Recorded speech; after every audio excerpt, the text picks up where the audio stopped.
ಜಿಲ್ಲಾಧಿಕಾರಿಗಳು, ಪೂಜ್ಯ ಮಹಾಪೌರರು,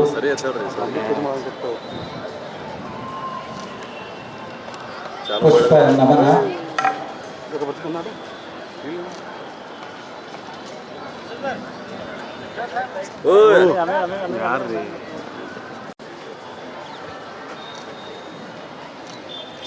ಧ್ವಜಾರೋಹಣದ ಸಮಯದಲ್ಲಿ ಎಲ್ಲ ಮಕ್ಕಳು ನಾವೆಲ್ಲ ಎದ್ದು ನಿಲ್ಲೋಣ.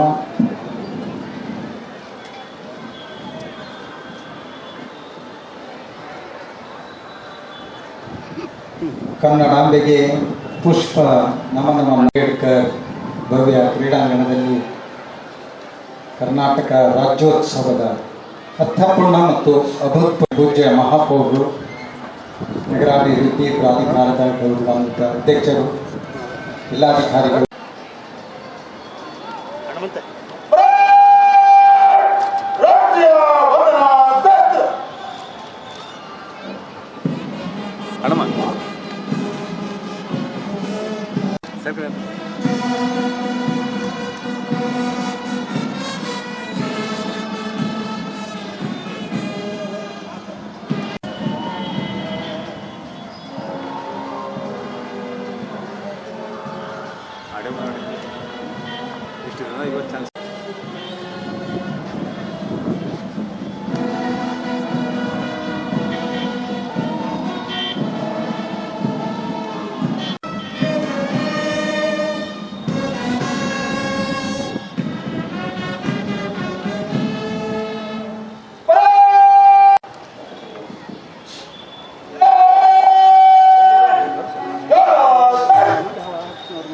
ದಯವಿಟ್ಟು ವೀರೇಶ್ ಗಾಲಿ ಮಾಡಬೇಕು. ಜಯ ಭಾರತಗಳ ನಾಡಿ, ಜಯ ಹೇ ರಸ ಋಷಿಗಳ ಬೀಡೆ, ಭೂದೇವಿಯ ಮಕುಟದ ನವ ಹುಲ್ಲಿನ ಗಣಿ, ರಾಘವ ಮಧುಸೂದನ ನವ ತರಿಸಿದ ಭಾರತ ಜನನಿಯ ಗುಣವೇದದ ಘೋಷ, ಜನನಿಗೆ ಜೀವನು ನಿರ್ನಾವೇಶ, ಹಸುರಿನ ಗಿರಿಗಳ ಸಾಹಿತ್ಯಾರಣ್ಯ ಬಸವೇಶ್ವರ ಮಧ್ವರ ದಿವ್ಯಾರಣ್ಯ, ರನ್ನ ಷಡಕ್ಷರಿ ಪೌರ ಪಂಪಲ ಪುನಿಜಾತಿ, ತೈಲಪ ಹೊಯ್ಸಳ ರಾಣಿದ ನಾಡು ಲಂಕನ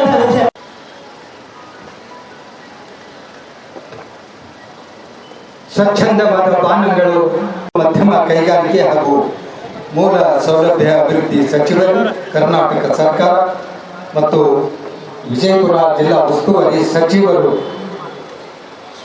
ಬಿಳಿಯ ಬಣ್ಣದ ವಾಹನದಲ್ಲಿ ವಿವಿಧ ಪಥ ಸಂಚಲನ ತಂಡಗಳ ವೀಕ್ಷಣೆಗೆ, ಕವಾಯತ್ ದಂಡ ಮಹಾಮಳಿಗೆ ಸ್ಥಾಪನೆಗೆ ಚಿಂತನೆ ನಡೀತಾ ಇದೆ. 13 ಯೋಜನೆಗಳ ಮೂಲಕ ಉದ್ಯೋಗವನ್ನು ಸೃಷ್ಟಿ ಮಾಡ್ತಕ್ಕಂಥ ಕಾರ್ಯಕ್ರಮ.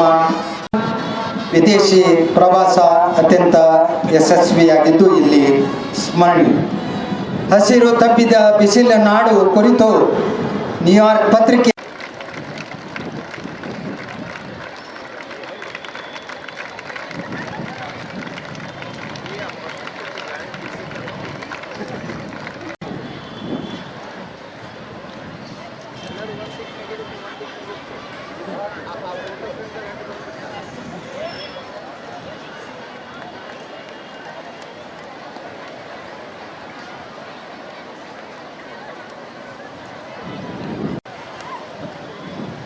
ವೇದಿಕೆ ಮಾನ್ಯ ಸಚಿವರು ತಂಡಗಳ ವೀಕ್ಷಣೆಯ ನಂತರ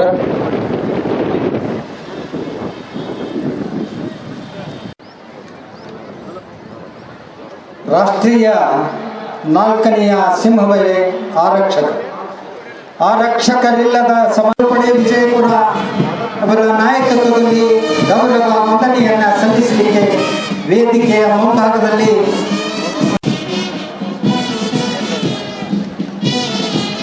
ಜಿಲ್ಲಾ ಸಶಸ್ತ್ರ ಮೀಸಲು ಪಡೆ ಗೌರವ ವಂದನೆ. ಈ ತಂಡ ಘಟಕ ವಿಜಯಪುರ. 3ನೆಯ ತಂಡ ನಾಗರಿಕ ಪೊಲೀಸ್ ಪಡೆ Basavaraj Tippareddy, PSI, APMC police ಠಾಣೆ. ಗೃಹ ರಕ್ಷಕದ मोतीबाई सार्जेंट शिवानंद शिरूर समाधीस्थರ मार्गदर्शनದಲ್ಲಿ अरण्य इलाके अशोक लालसंगी के उमेश तड़केरी अग्निशामक थानाधिकारी एनसीसी ಹಿರಿಯರ ವಿಭಾಗ ಸೋಹನ್ ನ್ಯಾಗೇರಿ ಭಗವಂತ ಲಕ್ಷ್ಮಣ್ ಗೋಸಾಯಿ ಅವರ ಮಾರ್ಗದರ್ಶನ ಸರ್ಕಾರಿ ಕನ್ನಡ ಹೆಣ್ಣು ಮಕ್ಕಳ ಶಾಲೆ ತೋರ್ವಿ ವಿಜಯಲಕ್ಷ್ಮಿ ಮೂಲಿಮನಿ ಗೌರವ ವಂದನೆಯನ್ನು ಸಲ್ಲಿಸ್ತಾ ಇದ್ದಾರೆ. ಡಾಕ್ಟರ್ ನಂದಾ ತಿಕೋಟಿ ಅವರ ಗೌಡ ಸಾಯಿಬಣ್ಣ ಅಡವಿಯವರ ಮಾರ್ಗದರ್ಶನ. ಸೆಂಟ್ ಜೋಸೆಫ್ ಶಾಲೆ ಶ್ರೀಧರ್ ನಾಮಿ ಅನಿಲ್ ತೋಳಿಯವರ ಮಾರ್ಗದರ್ಶನ. ಭಾರತ್ ಸ್ಕೌಟ್ ಮತ್ತು ಗೈಡ್ಸ್ ತಂಡ ಸೆಂಟ್ ಜೋಸೆಫ್ ಸ್ನೇಹಾ ಪಡಗಾನೂರ್. ಶ್ರೀ ರುಕ್ಮಾಂಗದ ಪ್ರಾಥಮಿಕ ಶಾಲೆ ಚೇತನ್ ಪಡಗಾನೂರ್ LK ಕುಲಕರ್ಣಿ ವಂದನೆಯನ್ನ ಸಲ್ಲಿಸಿದರೆ ಸರ್ಕಾರಿ ಹಿರಿಯ ಪ್ರಾಥಮಿಕ ಶಾಲೆ ಶಾಂತಿನಗರ ತೋರ್ವಿ ಭಾರತ ಸೇವಾದಳದ ತಂಡದಿಂದ ಸುಪ್ರಿಯಾ ತೋರ್ವಿ ಅವರ ಮಾರ್ಗದರ್ಶನದಲ್ಲಿ ಗೌರವ ವಂದನೆ ಸಲ್ಲಿಸಿದರೆ ಗ್ಯಾಲಕ್ಸಿ ಶಾಲೆ ಕುಮಾರಿ ವರ್ಷಾ ಬಿರಾದಾರ್ ರಾಜು ಅಲ್ಕುಂಟೆ ಹಾಗೂ ಶ್ರೀ IG ಕೊಟ್ನಾ ಜಾರಿ ಅವರ ಮಾರ್ಗದರ್ಶನದಲ್ಲಿ 70ನೇ ಕನ್ನಡ ರಾಜ್ಯೋತ್ಸವದ ಶುಭಾಶಯಗಳನ್ನು ಹರ್ಷಿಸುತ್ತೇನೆ. ಭಾರತ ರತ್ನ ಸಂವಿಧಾನ ಶಿಲ್ಪಿ ಮಹಾಮಾನವತಾವಾದಿ ಡಾಕ್ಟರ್ BR ಅಂಬೇಡ್ಕರ್ ಕ್ರೀಡಾಂಗಣದಲ್ಲಿ ಕನ್ನಡ ತಾಯಿಯ ರಾಜೇಶ್ವರಿಯನ್ನು ಆರಾಧಿಸುತ್ತಿರುವ ಇಂದಿನ ಈ ಶುಭ ಸಂದರ್ಭದಲ್ಲಿ ನೆರೆದಿರುವ ಎಲ್ಲ ಗಣ್ಯಾತಿ ಗಣ್ಯರೇ, ಮಹನೀಯರೇ, ಅಧಿಕಾರಿ ಮತ್ತು ನೌಕರ ವರ್ಗದವರೇ, ಮಾತೆಯರೇ, ಸಹೋದರ ಸಹೋದರರೇ, ಎಲ್ಲ ಆತ್ಮೀಯ ಶಾಲಾ ಮತ್ತು ಕಾಲೇಜಿನ ವಿದ್ಯಾರ್ಥಿಗಳೇ ಹಾಗೂ ಸಿಬ್ಬಂದಿಗಳೇ ಹಾಗೂ ಮಾಧ್ಯಮದ ಮಿತ್ರರೆಲ್ಲರಿಗೂ 70ನೇ ಕನ್ನಡ ರಾಜ್ಯೋತ್ಸವದ ಹಾರ್ದಿಕ ಶುಭಾಶಯಗಳು. ವಿಜಯಪುರ ಜಿಲ್ಲೆಯಲ್ಲಿ ವಚನ ಸಾಹಿತ್ಯ, ದಾಸ ಸಾಹಿತ್ಯ, ಜನಪದ ಸಾಹಿತ್ಯ, ಶರಣ ಸಾಹಿತ್ಯ ಮತ್ತು ಸೂಫಿ ಸಾಹಿತ್ಯಗಳ ಮೂಲಕ ಕನ್ನಡ ತಾಯಿ ಸೇವೆಗೆಂದಿರುವ ಬಸವಾದಿ ಪ್ರಮುಖರಿಗೆ, ಕಾಯಕಯೋಗಿ ಶರಣರಿಗೆ, ಸೂಫಿ ಸಂತರಿಗೆ, ದಾಸವರ್ಣರಿಗೆ, ದಾರ್ಶನಿಕರಿಗೆ ಈ ವೇದಿಕೆಯ ಮೂಲಕ ಗೌರವ ನಮನಗಳನ್ನು ಅರ್ಪಿಸುತ್ತೇನೆ. ಧೈರ್ಯ, ಸ್ಥೈರ್ಯ, ಸಾಹಸ, ಪರಾಕ್ರಮ, ದೇಶ ಪ್ರೇಮ ಮತ್ತು ತ್ಯಾಗ ಇವುಗಳಿಗೆ ಹೆಸರಾದ ಹಾಗೂ ಸಂಗೀತ, ನಾಟ್ಯ, ರಂಗಭೂಮಿ ಮತ್ತು ಚಲನಚಿತ್ರ ಕ್ಷೇತ್ರವನ್ನೆಲ್ಲ ಲಲಿತ ಕಲೆ, ವಾಸ್ತುಶಿಲ್ಪಿ, ಧರ್ಮ, ತತ್ವಜ್ಞಾನ, ವಿಜ್ಞಾನ, ಉದ್ಯೋಗ, ವಾಣಿಜ್ಯ ಇತ್ಯಾದಿ ವಿವಿಧ ಕ್ಷೇತ್ರಗಳಲ್ಲಿ ಉಜ್ವಲವಾದಂತಹ ಕೀರ್ತಿಯನ್ನು ಗಳಿಸಿದ ಶ್ರೀಗಂಧದ ನಾಡಿನ ಭವ್ಯ ಪರಂಪರೆಯನ್ನು ಕನ್ನಡ ತಾಯಿ ಭುವನೇಶ್ವರಿಗೆ ಸಮರ್ಪಿಸುವಂತೆ ಪ್ರತ್ಯೇಕ ಕನ್ನಡ ನಾಡು ಉದಯವಾದ ಶುಭ ದಿನವಾಗಿದೆ. ಕನ್ನಡ ಭಾಷೆಯ ಶ್ರೇಷ್ಠತೆ ಮತ್ತು ಸಾರ್ವಭೌಮತೆಗಾಗಿ ಹಾಗೂ ಕನ್ನಡ ಭಾಷಿಕರಿಗಾಗಿ ಪ್ರತ್ಯೇಕ ಕನ್ನಡ ನಾಡಿನ ಏಕೀಕರಣದ ರಚನೆಯ ಅಗತ್ಯವನ್ನು ಮನಗಂಡು ನಿರಂತರವಾಗಿ ಹಂಬಲಿಸಿ ಹೋರಾಟ ನಡೆಸಿದ ನಿಸ್ವಾರ್ಥ ಕನ್ನಡ ಕಲಿಯಲು ಸಂಪೂರ್ಣ ನೆಮ್ಮದಿ ಮತ್ತು ಸಂತೃಪ್ತಿಯನ್ನು ಅನುಭವಿಸಿದ ದಿನ ನವೆಂಬರ್ 1, 1956. ಮೈಸೂರು ರಾಜ್ಯ ಎಂಬ ನಾಮಕರಣದೊಂದಿಗೆ ಮುಂಬೈ, ಹೈದರಾಬಾದ್, ಮದ್ರಾಸ್ ಪ್ರಾಂತ್ಯಗಳಿಗೆ ಹರಿದು ಹಂಚಿ ಹೋಗಿದ್ದ ಜಿಲ್ಲೆಯನ್ನು ಮುಂದುಗೂಡಿಸಿ ಕನ್ನಡ ನಾಡು ನುಡಿಯ ಏಕೀಕೃತವಾದ ಕನ್ನಡ ರಾಜ್ಯವು ಅಸ್ತಿತ್ವಕ್ಕೆ ಬಂದಿತು. ಮುಖ್ಯಮಂತ್ರಿಗಳಾಗಿದ್ದ ಸನ್ಮಾನ್ಯ ದಿವಂಗತ ಡಿ ದೇವರಾಜ ಅರಸು ಅವರು ವಿಶೇಷ ಕಾಳಜಿ ಮತ್ತು ಸಂಕಲ್ಪದಿಂದಾಗಿ ನವೆಂಬರ್ 1, 1973 ಮೈಸೂರು ರಾಜ್ಯವನ್ನ ಕರ್ನಾಟಕ ರಾಜ್ಯವನ್ನು ಅಧಿಕೃತವಾಗಿ ಪುನರ್ನಾಮಕರಣ ಮಾಡಲಾಯಿತು. ವಿಶಾಲವಾದಂತಹ ಕನ್ನಡ ನಾಡು ಮತ್ತು ನುಡಿಯ ಶತಶತಮಾನಗಳಿಂದ ಹಲವಾರು ಅರಸು ನಂತರ ಆಡಳಿತಕ್ಕೆ ಒಳಪಟ್ಟಿತ್ತು. ಮೌರ್ಯರು, ಶಾತವಾಹನರು, ಕದಂಬರು, ಗಂಗರು, ಚಾಲುಕ್ಯರು, ರಾಷ್ಟ್ರಕೂಟರು, ಹೊಯ್ಸಳರು, ವಿಜಯನಗರ ಸಾಮ್ರಾಜ್ಯದವರು, ಬಹಮನಿ, ಆದಿಲಶಾಹಿ, ಬರೀಶಾಹಿ ಸಾಮ್ರಾಜ್ಯ ಸುಲ್ತಾನರು, ಮೈಸೂರಿನ ಒಡೆಯರು, ಹೈದರ್ ಟಿಪ್ಪು ಸುಲ್ತಾನರು ಹಾಗೂ ಮರಾಠ ಪೇಶ್ವೆಗಳಂತ ಮುಂತಾದ ಮಂಥನಗಳ ಸಾಮ್ರಾಟರು ಮತ್ತು ಆಡಳಿತಗಾರರು ಕೂಡ ಕನ್ನಡ ಭಾಷೆಯ ಸಾಹಿತ್ಯ ಮತ್ತು ಸಂಸ್ಕೃತಿ ಹಾಗೂ ಅಸ್ಮಿತೆಗೆ ಅಮೂಲ್ಯ ಕೊಡುಗೆಯನ್ನು ನೀಡುತ್ತಾರೆ. ಕನ್ನಡ ಭಾಷೆಯ ಸಾರ್ವತ್ರಿಕತೆಯಾಗಿ ಮೈಸೂರಿನ ಒಡೆಯರವರು ಬೆಂಬಲ ಹಾಗೂ ದಿವಾನ್ ವಿಶ್ವೇಶ್ವರಯ್ಯನವರ ಸಹಕಾರದೊಂದಿಗೆ 1915ರಲ್ಲಿ ಸ್ಥಾಪಿತಗೊಂಡಂಥ ಕರ್ನಾಟಕ ಸಾಹಿತ್ಯ ಪರಿಷತ್ತು ನಿರಂತರವಾಗಿ ಕನ್ನಡ ಸಾಹಿತ್ಯ ಸಮ್ಮೇಳನ ಸಂಘಟಿಸುವ ಮೂಲಕ ಕನ್ನಡ ನಾಡು ಮತ್ತು ನುಡಿಯ ಕುರಿತಾಗಿ ಜನಾಭಿಪ್ರಾಯವನ್ನು ಗಟ್ಟಿಗೊಳಿಸುವ ಕಾರ್ಯ ಆರಂಭಿಸಿತು. 1924ರಲ್ಲಿ ಪ್ರಥಮ ಸಮ್ಮೇಳನ ಬೆಳಗಾವಿಯಲ್ಲಿ ಜರುಗಿತು. ತದನಂತರ ಬಳ್ಳಾರಿ, ಧಾರವಾಡ, ಹುಕ್ಕೇರಿ, ಸೋಲಾಪುರ ಹಾಗೂ ಮುಂಬೈಯಲ್ಲಿ ಜರುಗಿ ನವ ಕರ್ನಾಟಕ ರಾಜ್ಯದ ಏಕೀಕರಣದ ಕನಸನ್ನು ನನಸಾಗಿಸಲು ಪಣತೊಟ್ಟು. ಗದಗಿನ ಹುಯಿಲ್ಗೋಳ್ ನಾರಾಯಣರವರು ರಚಿಸಿದ ಉದಯವಾಗಲಿ ನಮ್ಮ ಚೆಲುವು ಕನ್ನಡ ನಾಡು ಎಂಬ ಗೀತೆ ಕನ್ನಡಿಗರಲ್ಲಿ ಏಕತೆಯ ಭಾವವನ್ನು ಗಟ್ಟಿಗೊಳಿಸಲು ಪ್ರೇರಣೆಯನ್ನು ನೀಡಿ ಕನ್ನಡಿಗರ ಮೈಮನಗಳನ್ನು ಹುರಿದುಂಬಿಸಿತು. ಸಂಯುಕ್ತ ಕರ್ನಾಟಕ, ವಿಶ್ವ ಕರ್ನಾಟಕ ಮತ್ತು ಪ್ರಬುದ್ಧ ಕರ್ನಾಟಕ ಮೊದಲಾದ ಪತ್ರಿಕೆಗಳು ಕರ್ನಾಟಕ ಏಕೀಕರಣ ಚಳವಳಿಯ ಪ್ರಭಾವದಲ್ಲೇ ಉದಯೋನ್ಮುಖವಾದವು. ಕರ್ನಾಟಕ ಏಕೀಕರಣ ಸಂಘದ ಪದಾಧಿಕಾರಿಗಳಂತ ಎಸ್ ನಿಜಲಿಂಗಪ್ಪ, ಅಂದನಪ್ಪ ದೊಡ್ಡಮೇಟಿ, ಮಂಗಳೂರು ಶ್ರೀನಿವಾಸರಾಯ ಮತ್ತು ಶಾಂತಪ್ಪ ಎಳವೇರಿ ಅವರ ಪರಿಶ್ರಮದಿಂದ ಏಕೀಕರಣದ ಚಳವಳಿಯ ತೀವ್ರವಾದ ರಾಜಕೀಯ ಸ್ವರೂಪವನ್ನು ಪಡೆದುಕೊಂಡ ಪ್ರಯುಕ್ತ ಅಖಂಡ ಕರ್ನಾಟಕ ರಾಜ್ಯ ನಿರ್ಮಾಣ ಪರಿಷತ್ತಿನ ಉದಯವಾಯಿತು.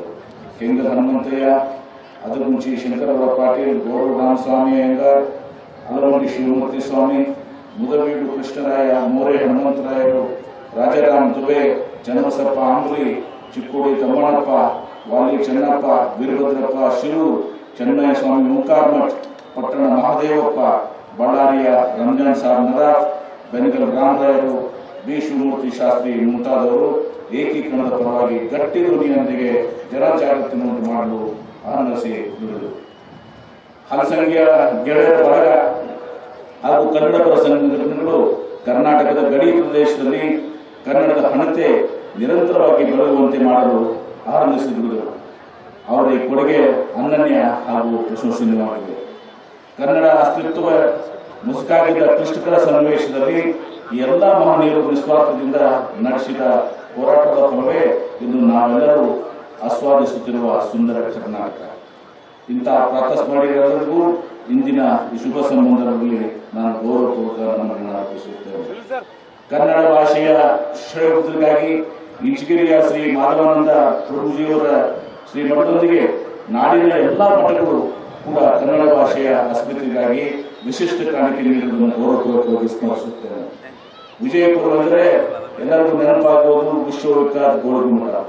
ಅದರಂತೆ ಸರಿಸಾಟಿಯಾಗಿ ವಚನ ಗುಮ್ಮಟವೆಂಬ ಖ್ಯಾತಿಗೆ ಭಾಜನರಾದಂಥ ಡಾಕ್ಟರ್ ಫೌಕುಲಕಟ್ಟಿಯವರು ಬಸವಾದಿ ಪ್ರಮುಖರ ವಚನ ಸಾಹಿತ್ಯವನ್ನು ಸಂಗ್ರಹಿಸಿ ಸಂಸ್ಕರಿಸಿ ಮುಂಬರುವ ಪೀಳಿಗೆಗಳಿಗಾಗಿ ಸಂರಕ್ಷಿಸುವ ಮೂಲಕ ಅತ್ಯಮೂಲ್ಯ ಸಾಹಿತ್ಯ ಸೇವೆಯಿಂದ ಅಪ್ರತಿಮ ಸಲ್ಲಿಸಿಕೊಂಡಿರುತ್ತಾರೆ.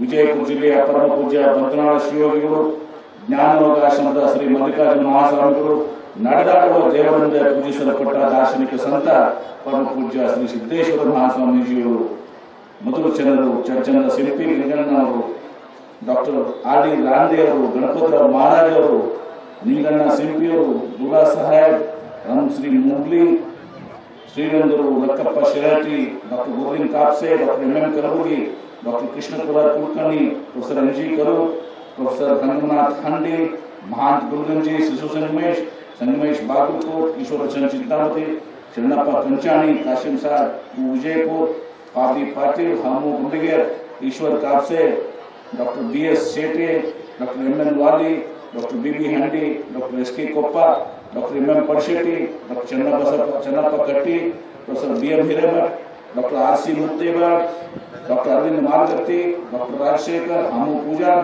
Danappa Jatti, professor B R Patil, police Patil, Arjun Gosangi, doctor Amiruddin Khazi, Somnath Yalwar, A K Rameshwar, Ramzan Darga, doctor C R Yaramanatirimath ಮತ್ತು ಡಾಕ್ಟರ್ ಎಂ ಎಸ್ ಮಧ್ವಾಣಿಯವರು ಸೇರಿದಂತೆ ಇನ್ನು ನೂರಾರು ಹಿರಿಯರು ಮತ್ತು ಇತ್ತೀಚಿನ ಹಲವಾರು ಯುವ ಸಾಹಿತಿಗಳ ತಮ್ಮ ವಿಶಿಷ್ಟ ಬರವಣಿಗೆಗಳ ಮೂಲಕ ಕನ್ನಡ ಭಾಷೆಯ ಶ್ರೀಮಂತಿಕೆಯನ್ನು ಹೆಚ್ಚಿಸಿದರು.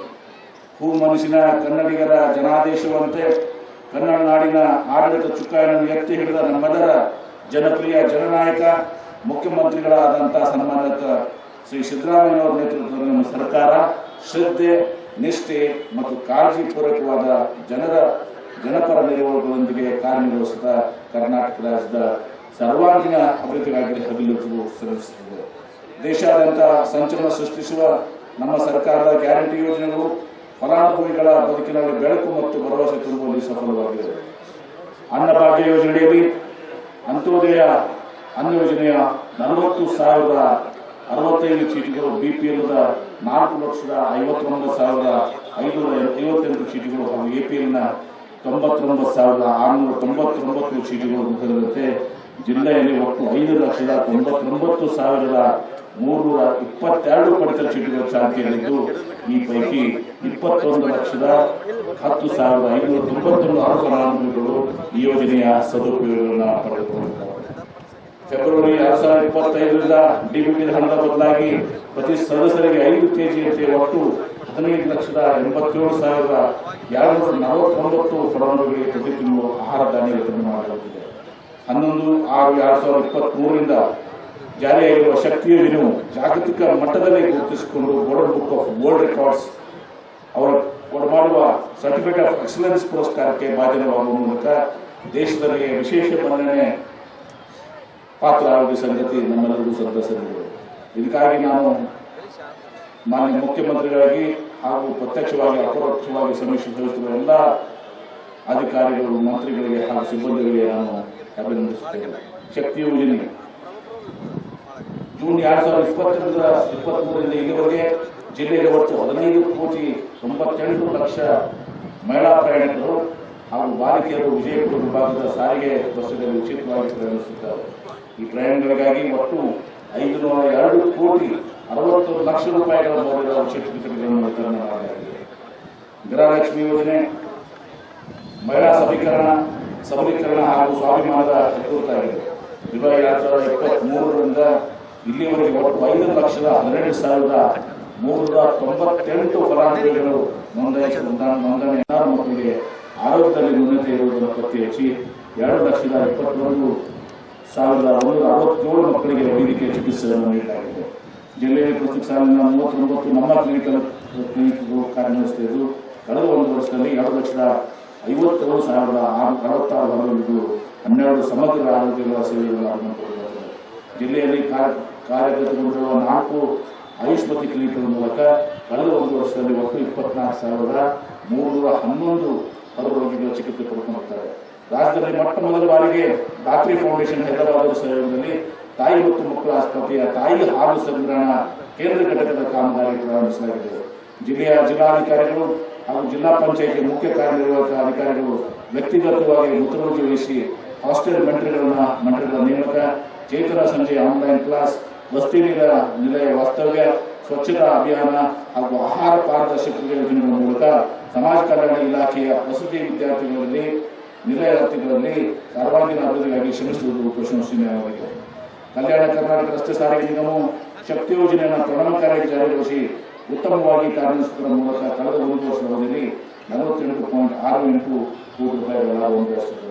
ಆಲ್ಮಟ್ಟಿ ಜಲಾಶಯದ ಸಂಗ್ರಹಣೆಯನ್ನು 224.75 ಮೀಟರ್ಗೆ ಹೆಚ್ಚಿಸುವುದಕ್ಕೆ ಸಂಬಂಧಿಸಿದಂತೆ ಕೃಷ್ಣಾ ಮೇಲ್ದಂಡೆ ಹಂತ 3ರ ಮುಳುಗಡೆ ಜಮೀನು ಮತ್ತು ಕಾಲುವೆ ಜಮೀನು ಸ್ವಾಧೀನಪಡಿಸಿಕೊಳ್ಳಲು ಹೈಕೋರ್ಟ್ ದರಗಳಲ್ಲಿ ಕನ್ಸೆಂಟ್ ಆಧಾರದ ಮೇಲೆ ದರಗಳನ್ನು ಒಣಭೂಮಿಯ ಪ್ರತಿ ಎಕರೆಗೆ 30 ಲಕ್ಷ, ಕರಿ ಜಮೀನಿಗೆ ನೀರಾವರಿ ಜಮೀನಿಗೆ 40 ಲಕ್ಷ, ಒಣಭೂಮಿಯ ಕಾಲುವೆ ಜಮೀನಿಗೆ 25 ಲಕ್ಷ ಹಾಗೂ ಕರಿ ಭೂಮಿ ಕಾಲುವೆ ಜಮೀನಿಗೆ 30 ಲಕ್ಷ ರೂಪಾಯಿಗಳಂತೆ ದರ ನಿಗದಿಪಡಿಸಿ ಒಂದು ಆದೇಶವನ್ನು ಸರ್ಕಾರದ ಆದೇಶವನ್ನು ಹೊರಡಿಸಲಾಗಿದೆ. ಕೃಷ್ಣಾ ಮೇಲ್ದಂಡೆ ಯೋಜನೆಯ ಮುಳುಗಡೆಯ 184 ಗ್ರಾಮಗಳ ಜಮೀನುಗಳಿಗೆ ಭೂ ಸ್ವಾಧೀನತೆ, 20 ಗ್ರಾಮಗಳ ಪುನರ್ವಸತಿ ಹಾಗೂ ಪುನರ್ನಿರ್ಮಾಣ ಹಾಗೂ 5.94 ಲಕ್ಷ ಹೆಕ್ಟೇರ್ ಕ್ಷೇತ್ರಕ್ಕೆ ನೀರಾವರಿ ಸೌಲಭ್ಯ ಕಲ್ಪಿಸುವ ಕಾಲುವೆ ಜಾಲದ ನಿರ್ಮಾಣ ಇತ್ಯಾದಿ ಕಾರ್ಯಗಳನ್ನು ಸಂಭ್ರಮದಲ್ಲಿ ನೀಡಲಾಗಿದೆ. ಪ್ರಸ್ತುತ ಸಾಲಿನಲ್ಲಿ ಆಯೋಗ ಘೋಷಣೆಯ ಖಂಡಿಕೆ 374ನೇ ಸನ್ಮಾನ್ಯ ಮುಖ್ಯಮಂತ್ರಿ ಘೋಷಣೆಯಂತೆ ಸಂಕಷ್ಟ ಪರಿಸ್ಥಿತಿಗಳಿರುವ ಸಾಹಿತಿಗಳ ಹಾಗೂ ಕಲಾವಿದರ ಆಶಾಸವನ್ನು ಪ್ರತಿ ತಿಂಗಳು 2,000ರಿಂದ 2,500 ರೂಪಾಯಿಗಳಿಗೆ ಹೆಚ್ಚಿಸಿರುವ ಪ್ರಯುಕ್ತ ಜೂನ್ 2025ರಿಂದ ಪರಿಷ್ಕೃತ ದರದಲ್ಲಿ ಮಾಶಾಸನ ಪಾವತಿಸಲಾಗುತ್ತದೆ. ಅತಿ ಕಡಿಮೆ ಅರಣ್ಯ ಪ್ರದೇಶ ಹೊಂದಿದ ವಿಜಯಪುರ ಜಿಲ್ಲೆಯಲ್ಲಿ ಹಿಂದೆ ನಾನು ಜಲಸಂಪನ್ಮೂಲ ಸಚಿವನಾಗಿದ್ದಾಗ ಕೈಗೊಂಡ ಕೋಟಿ ವೃಕ್ಷ ಅಭಿಯಾನ ಇಂದು ಫಲ ನೀಡುತ್ತಿದೆ. ಈ ಅಭಿಯಾನಕ್ಕೆ ಸಾರ್ವಜನಿಕರು, ಸರ್ಕಾರ, ಸಂಘ ಸಂಸ್ಥೆಗಳು ಕೈಜೋಡಿಸಿದ್ದು ಇದು ಜನರ ಅಭಿಯಾನವಾಗಿ ರೂಪಿಸಿಕೊಂಡಿದೆ. ಈ ಅಭಿಯಾನದ Yashoda Surabhi Handloom and Handicraft Expo now in Vijaypura. New variety stock arrived. India's biggest handloom handicraft exhibition comes sale. ವಿಜಯಪುರದಲ್ಲಿ ಶಾಪಿಂಗ್ ಉತ್ಸವ. Surabhi handloom and handicraft shopping expo 2025 ಪ್ರಾರಂಭ ದಿನಾಂಕ 20 ಅಕ್ಟೋಬರ್ 2025. ಉಚಿತ ಪಾರ್ಕಿಂಗ್, ಉಚಿತ ಪ್ರವೇಶ. ಸಮಯ ಬೆಳಿಗ್ಗೆ 10:30 ರಾತ್ರಿ 30 Surabhi handloom and handicraft expo ಈಗ ನಿಮ್ಮ ವಿಜಯಪುರದಲ್ಲಿ. ಮನೆಗೆ ಬೇಕಾಗುವ ಎಲ್ಲ ಸಾಮಾನುಗಳು ಒಂದೇ ಸೂರಿನಲ್ಲಿ ಲಭ್ಯ.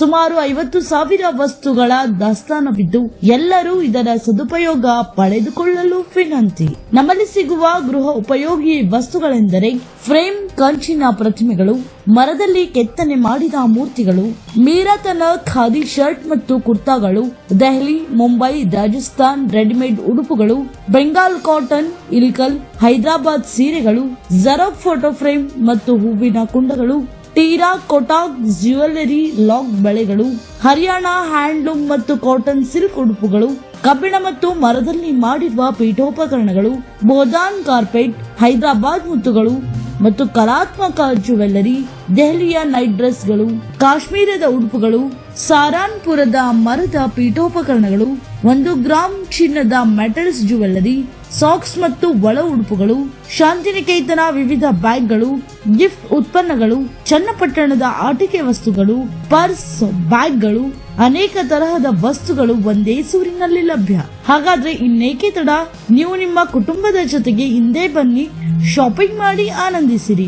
ನಮ್ಮಲ್ಲಿ ಫೋನ್ ಪೇ, ಗೂಗಲ್ ಪೇ ಸೇರಿದಂತೆ ಎಲ್ಲ ಆನ್ಲೈನ್ ಪೇಮೆಂಟ್ ಸೌಲಭ್ಯ ಕೂಡ ಇದೆ. ಸ್ಥಳ Surabhi handloom and handicraft shopping expo, open exhibition ground, BLDE engineering college ಎದುರುಗಡೆ, ಆಶ್ರಮ್ ರೋಡ್, ವಿಜಯಪುರ. ವಿಜಯಪುರದಲ್ಲಿ ಭವ್ಯ ಶಾಪಿಂಗ್ ಉತ್ಸವ, ಉಚಿತ ಪಾರ್ಕಿಂಗ್, ಉಚಿತ ಪ್ರವೇಶ.